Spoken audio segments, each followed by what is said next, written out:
Good afternoon, ladies and gentlemen, esteemed visitors, and most importantly, young business people full of aspirations and dreams. Being here today, surrounded by so many intelligent people and passionate people, is a true honor. Meeting a bunch like them always gives me a boost of energy. I can see the fervor in your eyes, the resolve in your demeanor, and your desire to answer your questions well. I am here for that reason, to impart to you a straightforward yet important reality. Success is only a step away for you. One step, indeed. Let me caution you though, that step won't always be simple. It won't go smoothly. It will frequently be filled with challenges, critiques, and above all, rejections. I would like to discuss rejection with you today. How to conquer it, what it implies, and how it may be your greatest teacher. I'll share anecdotes, lessons learned, and some humor along the way, because let's face it, success is a serious subject. But life is too short to not enjoy the ride. Let's get started. I want to start by posing a question to you. How many of you have experienced rejection in the past? Put up your hands and stop. Yes, practically all of the hands are up. I have another question now.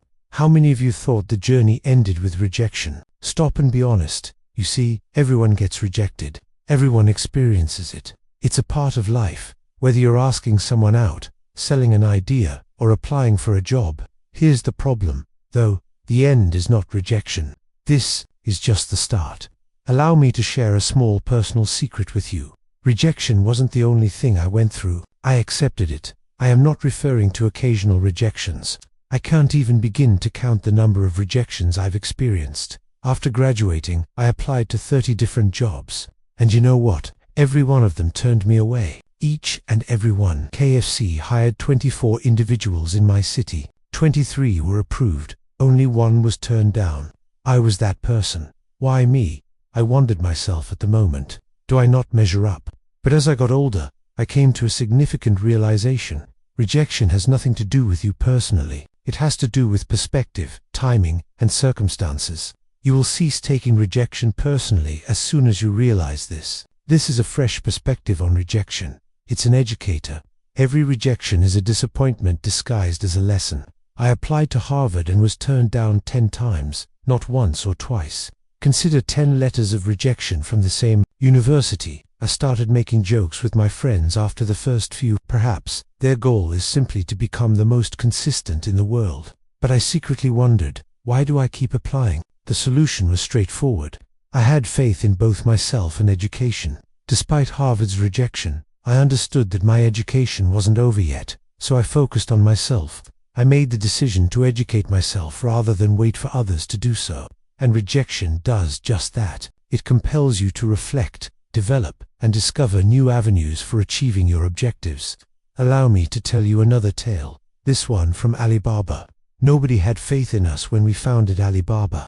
Our financing applications were turned down by banks. Our company plan was ridiculed by investors. This internet stuff won't operate in China, according to my buddies as well. Jack, 230 venture capitalists. We presented our proposition.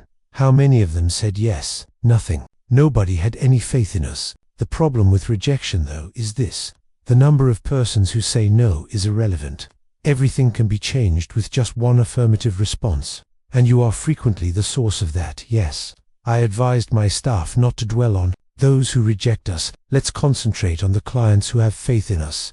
Everything changed because of that mentality. Serving a modest number of clients was how we got started. We gradually increased momentum, reputation, and trust. One of the biggest e-commerce sites in the world right now is Alibaba.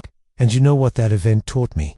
Belief endures forever, whereas rejection is transient. Let's take a closer look now. Why is rejection so painful? According to psychologists, this is because people are inherently inclined to seek approval. Belonging is what we desire. We desire validation. Here's the irony though. The 8 greatest accomplishments in history were made by individuals who didn't look to other people for approval. They looked to themselves for approval. Consider Elon Musk. He was labeled insane for founding Tesla. Oprah Winfrey, for example, was told she wasn't suitable for television. Or Steve Jobs, who lost his job at his own business. Despite being rejected, these folks refused to let it define them. Therefore, dear friends, don't let rejection break your heart the next time someone says no. Rather, allow it to strengthen your resolve. First, change your viewpoint. Your value is not reflected in rejection. It's merely a person's viewpoint. Furthermore, views are not facts. There is always someone who will say yes for every individual who says no. It's your responsibility to continue until you discover that the answer is yes. Second, take note of every no. There is a lesson in every rejection. When someone declines, consider why this occurred. What can I do differently? Rejection should be viewed as feedback rather than failure. 3. Develop emotional fortitude. You can think of resilience as a muscle. You get stronger the more times you encounter rejection. Remind yourself that it's acceptable to feel let down. Crying is acceptable, but don't hold on to it. Get back on your feet and go. Fourth, continue to concentrate on your goal. Your compass is your vision.